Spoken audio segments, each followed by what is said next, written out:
হাজার হাজার রকমের জীবাণুর আক্রমণ ঠেকাতে অবিরত কাজ করে শরীরের রোগ প্রতিরোধ ব্যবস্থা।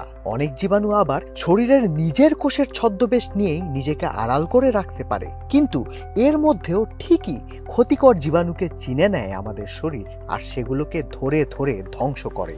আমাদের শরীরে কিভাবে এই ঘটনা ঘটে সে রহস্যের সমাধান করে নোবেল পুরস্কার জিতে গিয়েছেন তিন বিজ্ঞানী, ম্যারি ব্র্যাঙ্কো, ফ্রেড র্যামসডেল ও সিমন সাকাগুচি। নোবেল পুরস্কার থেকে তারা পাচ্ছেন 1,10,00,000 সুইডিশ ক্রোনা বা বাংলাদেশি মুদ্রায় প্রায় 14 কোটি টাকা। এই অর্থ তিন বিজ্ঞানীর মধ্যে সমানভাবে ভাগ করা হবে। 1995 সালে যুগান্তকারী এক আবিষ্কার করেন জাপানি বিজ্ঞানী সিমন সাকাগুচি। তিনি শরীরের নতুন এক শ্রেণীর কোষের সন্ধান দেন যারা টাইপ 1 ডায়াবেটিসের মতো অটোইমিউন রোগ থেকে আমাদের রক্ষা করে।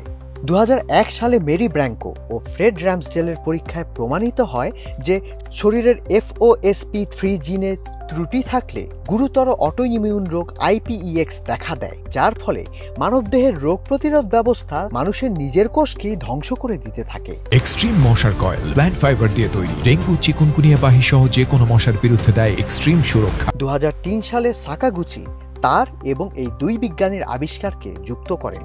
সাকাগুচির আবিষ্কৃত রেগুলেটরি টি সেল কোষগুলো রোগ প্রতিরোধী অন্য কোষগুলোকে নজরে রাখে আর নিশ্চিত করে যে শরীর যাতে নিজের কোষের বিরুদ্ধেই লড়াই না করে।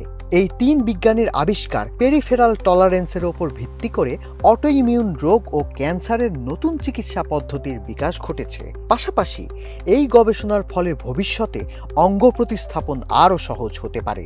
এরই মধ্যে কয়েকটি চিকিৎসা পদ্ধতি নিয়ে পরীক্ষা নিরীক্ষাও চলছে।